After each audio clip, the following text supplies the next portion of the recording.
Hey guys, welcome back. Today is a beautiful day for a garden tour, a little garden stroll. I had all of these plans to do some work in the garden today, but I hurt my knee and I don't know how I did it. And it's really, it's like not a good time to have an injury this time of year in the garden. If you know, you know. It's just, it's busy, we're weeding, we're still planting, we're maintaining things, and it's just all of the things that are happening right now. And I'm like, I cannot have an injury. But I'm also the type of person, and I don't know if you're like this, I don't like going to the doctor. I don't like going to the hospital. I'm not afraid. I just don't like to go.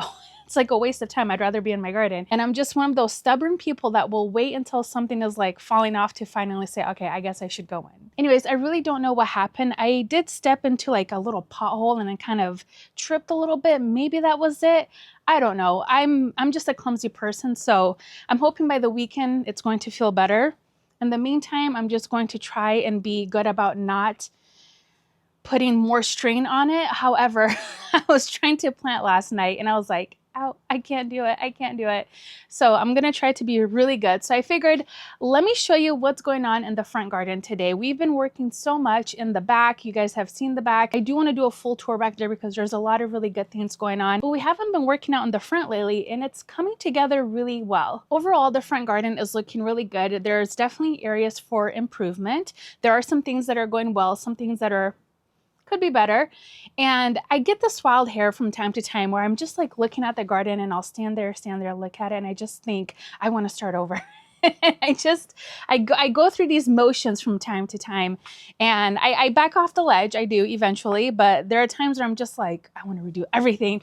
I want to replant this and do this and move that and move this. All of the trees I'm really happy with, but all of the shrubs, perennials, things like that, I'm like, we need to change some things up. Anyways, let's jump in and let's just look to see what's working, what's not, and what could be better. All right, I want to start out talking about the planting strip out here on either side of our house because we are letting this grass die back because we would like to come in, rip everything out, and just plant this area up. I've been wanting to do this for so long. It's just, to me, I do like grass and I think it grounds the garden in areas. However, it's not really doing much. So we backed off on watering.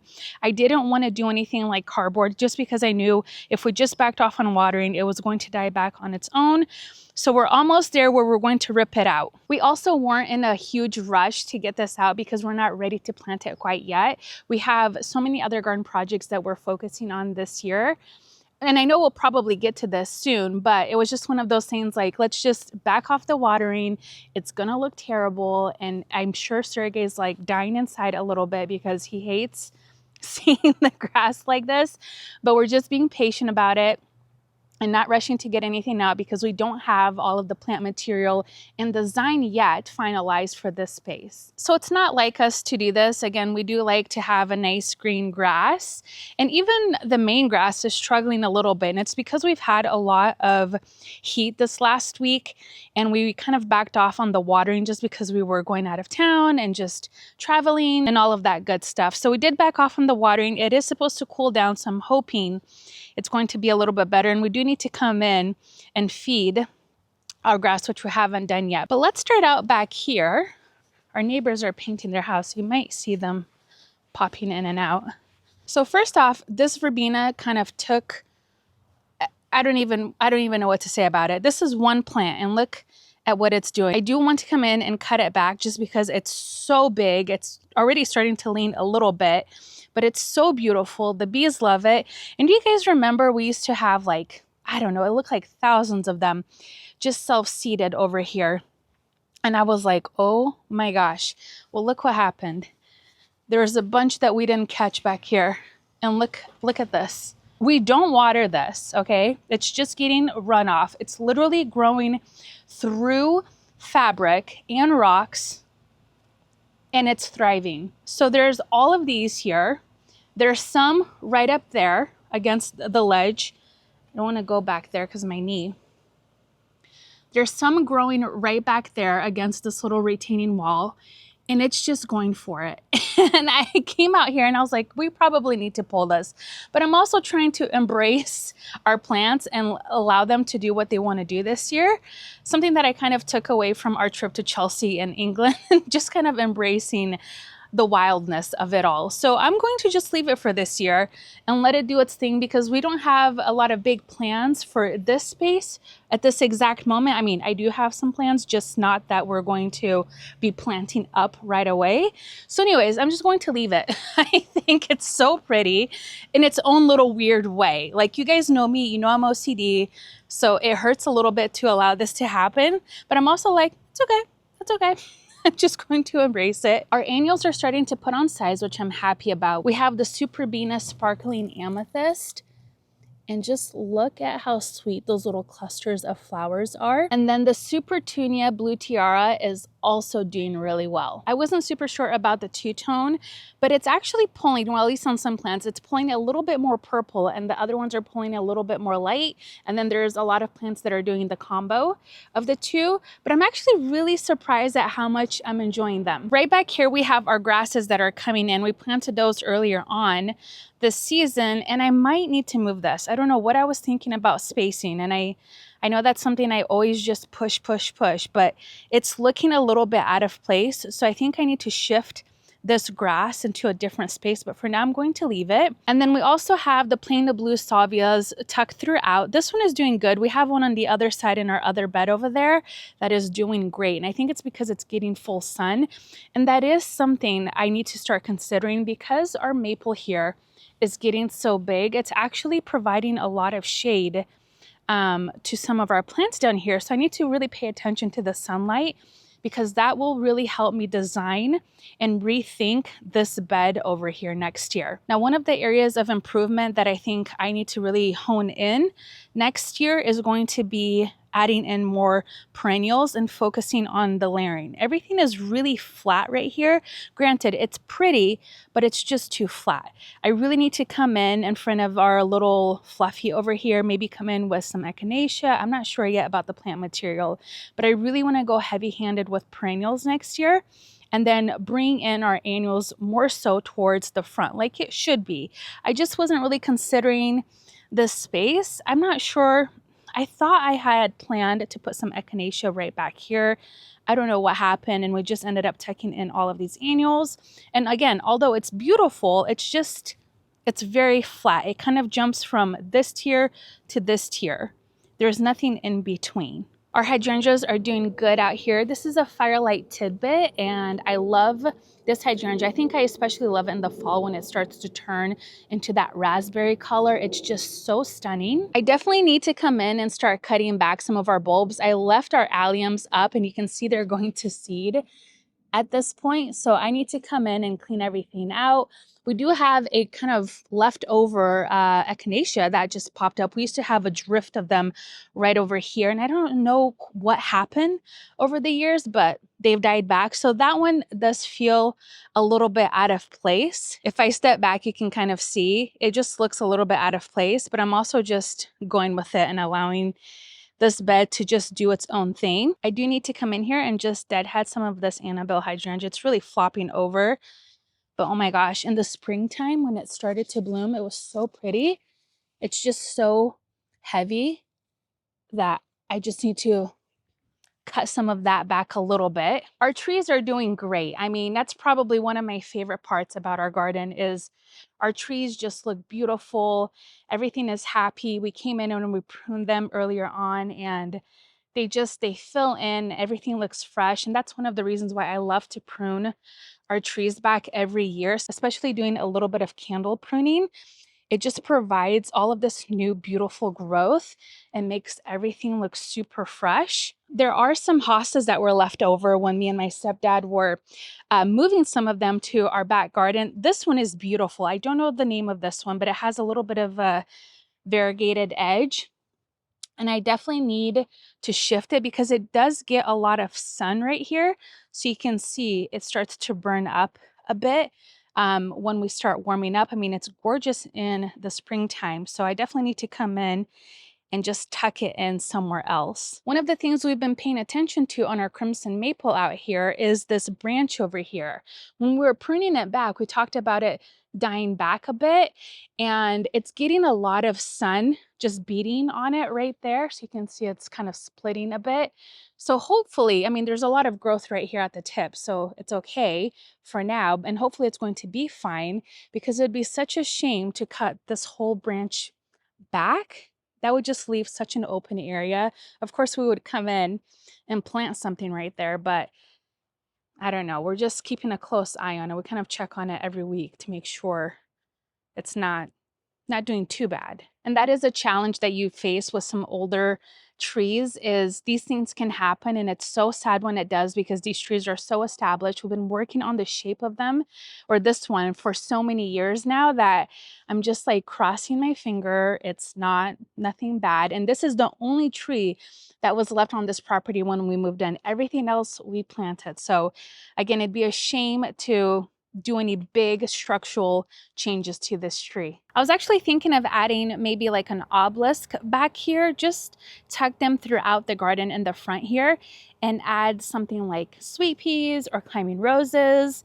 If you guys didn't watch our previous video where we toured 40,000 sweet peas, I mean, Marin's sweet peas put mine to shame, but I was so inspired how she's using them in her garden that I thought, well, I kind of want to add more into the front garden. To me, they bring such beautiful late spring flower interest into a garden. And of course, having that scent when you walk by, like, yes, please. And plus, I saw so many beautiful varieties in her farm that I was so inspired by that I just thought we need to add these to our garden immediately. All right, if we swing around here, you can see that we have a lot of open area right down here. I think I used to have gosh, what was it? Maybe it was Creeping Angelina. I don't know. I used to have some sort of sedum right here, and it just provided a nice edge for the bed. And I miss that. I miss having something over here, and it just feels a little bit empty. So I need to have something that carries all the way through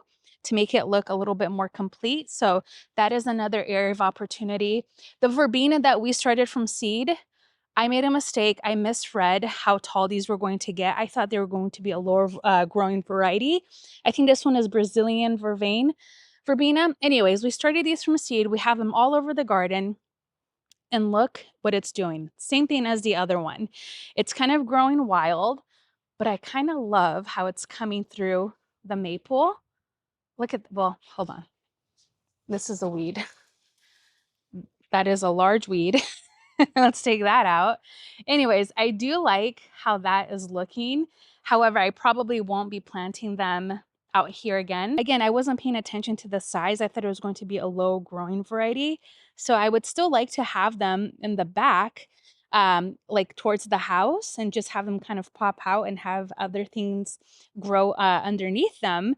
But to have it out here, it feels a little bit out of place right now, but it still looks beautiful in my opinion. Our August sunset Rudbeckia are looking beautiful. This is their first flush, and they always look so pretty this time of year. Just look at those beautiful, rich colors. The bees definitely love this plant, and it's actually throwing a little bit more yellow in some areas. You see that, how it's a little bit more different? It's a good mix. You get a lot of variation in the flowers.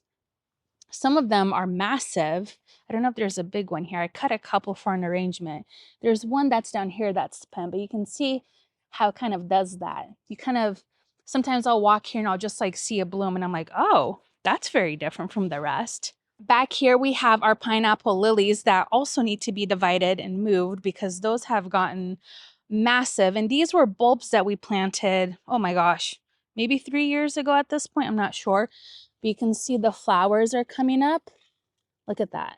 They're very little now, but they'll get big. They'll put on quite a bit of size, but they're probably getting too much shade over here now. Our delphinium already bloomed and I cut it back, and you'll be proud because I put this little cage support over it. This is not the permanent one, but it's what I had on hand, so I just used it. Swing around here, don't mind this wood. This is actually the wood that was in the side garden that we moved out because we were selling these pieces. So everything sold.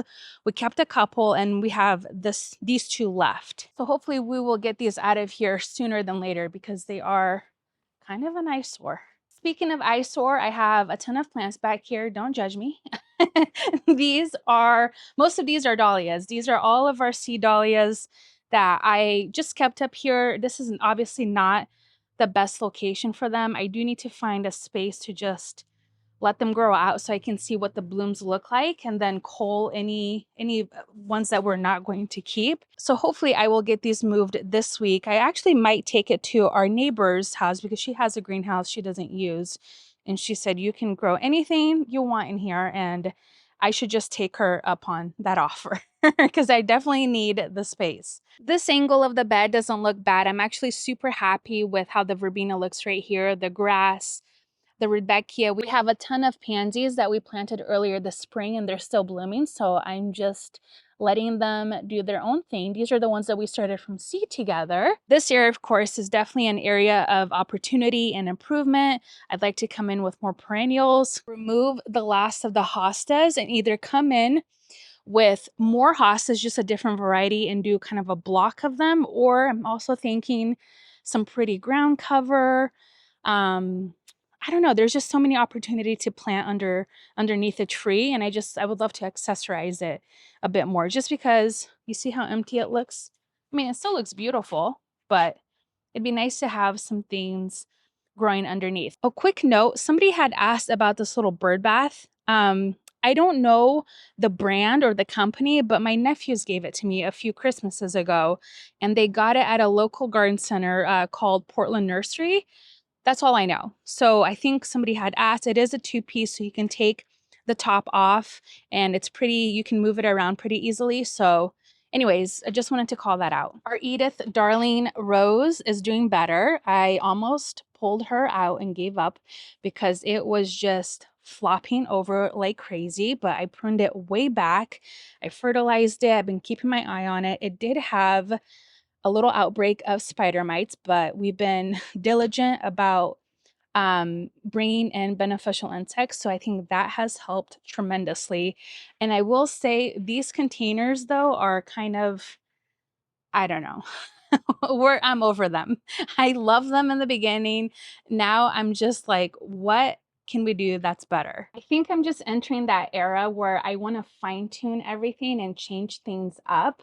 I don't know what I would do with these containers. I just know I want to do something different, something kind of drastic. I remember seeing some containers in Chelsea that I was so floored by and so excited by. And I thought I would love to do that with our containers in the front of the garage door. So I kind of want to get rid of them, but I'm also like, well, it's not urgent. It's not like at the top of my list of to do right now. And I don't want to just start a bunch of things and just have things sitting around not ready to get planted. So we might do something with them next year or over winter time, just start prepping this area to do something different. I don't know yet. I just kind of get bored of some things and I want to shift things around. If I don't absolutely love something, I'm like, why am I keeping it? Like, why am I going to try to grow to love something if I don't love it? The entry is looking good. The containers that we planted together a couple weeks ago are looking good. They're putting on a little bit of size. Again, this rose here also looks nice. I didn't underplant anything just because I knew it was going to have spider mites and I just didn't want to mess with it. So you can see, like, you see how this has a little bit of it already. So I need to come in and just let Sergey know so we can put more beneficials on this rose. And there's not a ton of thrips, knock on wood. I've seen a couple here and there, but I can see some other good beneficials in here. So I'm just being patient, which is very, very hard to do when you have things like that going on with your roses. All right, another mishap that we had in the garden recently is our Hoseling hose reel came off the wall and I'm so upset. So long story short, somebody had leaned on it, like they put all of their weight on it, somebody that was working here, and it like started to crack and it came off. So we removed it. Sergey and my stepdad are going to reinstall it this weekend. Let me just say, you guys, having this hose back is like traumatizing. After having the HoseLink hose reel, I hate it.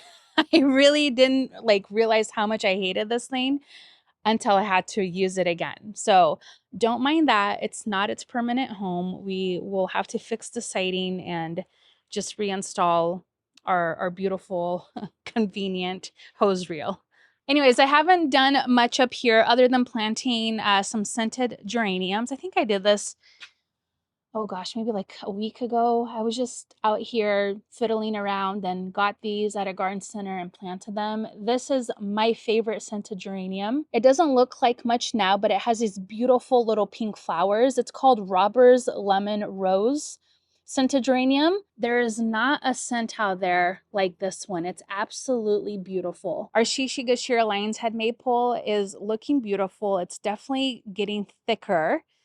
We did prune it back quite a bit, but this is about the size that we like to keep it. And it's one of those trees that just makes me happy all of the time. Our smoke bush is out of control and needs to be tamed. It is growing wild. So I am going to come in one of these days and just start pruning back some of the lower branches just to make it more of a standard form. And I'd love to have it kind of come out this way a bit. But look at how crazy this thing got. Isn't that insane? This is definitely not the size that we like to keep it. I like to keep it very low and tight, but it's just throwing up these big branches. I mean, it looks beautiful, but it's just not the look that I wanted for this space. Our little trio of alliums are looking good. I think this might be Millennium, if I'm not mistaken. I'm not sure. I would definitely like to bring more of these into the garden, especially in our other bed. I think they're such a good perennial. The bees go wild for it. You get so much beautiful color and the blooms last for a long time. But if you're trying to attract more pollinators to your garden, highly recommend. Like without fail, this will just have a ton of bees in it. It's just such a bee magnet. Right through here, we have some volunteer cosmos. I think these might be the bright light that self-seeded. There's one down there. There's one growing right here through the Superbena. I might just leave it. I might pull it. I don't know yet. I don't know how I feel about that one. But it's just kind of doing its own thing. Again, a lot of purple in this bed. Our Carl Forrester, oh, there's a shovel back there. Grasses are doing good. Definitely want to add more of them into our garden. You can see the plain and the blue salvias here are doing much better and put on a lot more growth. And it's probably because they get full sun. And they're just performing so well in this bed here, especially this one. This one is also putting on quite a bit of size, but there's definitely a lot of room for improvement in this area. Again, thinking back to adding more layers. So coming in with maybe a low growing shrub, some perennials, and then really just focusing in on our annuals right throughout here. I will say for an annual, that plain the blue salvia is 10 out of 10, definitely recommend, and something that I would definitely grow more of in our garden. In fact, I will because I love it so much. I should have planted maybe a little drift of them right over here. I think that would have been or made this garden a little bit more cohesive right here. But you live and you learn. Okay, not our garden, but can we just talk about all of the beautiful flowers that I planted in my neighbor's garden? Look at how beautiful they're doing. They were taking a while to come in. We had a little bit of an issue with the seeds. You guys know we came back and had to reseed this bed. Look at the borage, you guys. Tell me that's not spectacular. Holy moly. That looks so beautiful. All right, if we swing back, don't mind the mess. I have my cart here. There's some wood that needs to go to the back. Still have an empty container, but the sunflowers are doing great. We just planted these, oh gosh, was it a week ago? And they're doing great. I mean, it's not something that I would do in this space again because I would like to have something a little bit more permanent. But if you're looking for just a ray of sunshine, highly recommend. All right, I don't know what number of area of opportunity this is, but definitely an area of opportunity and improvement back here.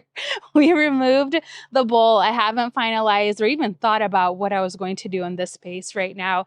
I started to play around with it, but I was like, we'll figure it out. We have bigger fish to fry right now. But overall, things are doing good back here. Except this. I don't know what this is doing back here. It needs to get planted. And of course, we have our little island out here. That's doing good. Definitely want to bring in more color. There's a lot of green and purple right now. The little lime hydrangeas are coming on, so you can see, look at their beautiful panicles. Oh gosh, I just love these so much. They're so pretty. I think, again, I like when they start transitioning more into the creamy tone, and right as they fade into that raspberry color, oh, that's my favorite part or blooming cycle of these hydrangeas. Our masquerade penstemon needs to be cut back. I just kind of let it go, but I kind of want to harvest these little seed heads for arrangements because they actually last a really long time. And they're very fun to use. If I swing right over here, you can see this area gets a little bit more shade. So the little limes back here actually don't grow as quickly or put on its flowers as quickly as the ones on the other side. So this one is coming on. It's getting quite tall. Maybe it's reaching for more sunlight. But nonetheless, it's beautiful. I did want to come in here and spray our columbine. It's getting powdery mildew. Actually, that one has it pretty bad. I didn't realize. Oops. So I need to come in here and spray that. And I definitely want to plant some things over here. I need to cut back, again, the alliums and just do a little bit of planting and thinking about this space. I'm trying to be mindful too because the Hollywood juniper here will get pretty large. We will always keep it small. So we will always prune this one back. I love this juniper so much, but when we planted it, we knew that this would be a very compact space. So I'm pretty mindful with this bed. I might actually just focus more on annuals in this bed so it doesn't get overly crowded. I actually might move that columbine, maybe take out the one in the center over there. Anyways, I try to be very mindful of what I plant in this space specifically. There's a lot to do in this garden. However, when I come out here and I'm talking to you guys and just seeing it through the lens, I'm like, you know what? Yes, we have a lot to do, but it's looking really good. I mean, again, lots of areas of opportunity, but if you just kind of sit back and take a look, it's doing really well. All right, guys, I think that will do it for today's July front yard garden tour. I'm so happy that I got to show you guys this space and what it's looking like. Again, we just feel like we've been in the back a lot. And I definitely want to take you on a garden tour of the backyard next week because there are so many things that are looking beautiful. And I want to show it to you before they fade away. So we'll do more of an in-depth garden tour back there next week. But I just had to show you what's going on in the front because there are a lot of areas that look beautiful, a lot of areas that need improvement. I wanted to grow out a bunch of purple flowers this year for whatever reason, and I got to do that, and I kind of feel like I got it out of my system. And I'm excited to come in and just kind of fine-tune things a bit more now that, I don't know, I feel like I'm just really inspired by everything that I saw in England, and I just want to bring some of that home. So it will definitely be fun to see how these beds evolve next year. But in the meantime, I'm just trying to keep things alive and looking beautiful because it is getting hot. And on that note, make sure you guys are taking care of yourselves out in the heat because it is getting warm out there. So be mindful of that when you are in your gardens this weekend. Anyways, Sergey and my stepdad and I are going to go fishing, which I'm very excited about. So I'm going to go get ready for that. Thank you guys so much for hanging out with me today in my garden, and I'll see you guys next time. Bye-bye.